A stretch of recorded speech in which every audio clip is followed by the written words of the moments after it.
বিনা পরিশ্রমে ঝটপট সুজির পরোটা তৈরি করে নাও ঠিক আমার মতন করেই।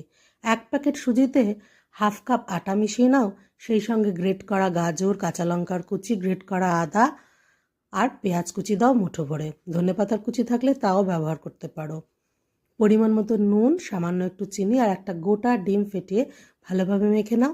তারপর অল্প অল্প জল দিয়ে একটা স্মুথ ব্যাটার রেডি করে 0.5 ঘন্টা রেস্ট দিয়ে নাও। ঠিক 0.5 ঘন্টা পর গ্যাস অন করে একটা ফ্ল্যাট প্যান ভালোভাবে গরম করে 2 হাতা করে ছড়িয়ে দাও।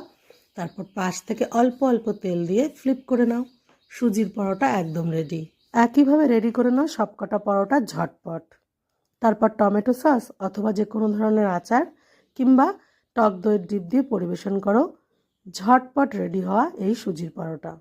শখ করে সুস্থ থেকো, ভালো থাকো। খুব তাড়াতাড়ি আবার অন্য রেসিপি নিয়ে হাজির হব। হেলদি খাও আর হেলদি বাঁচো। টাটা।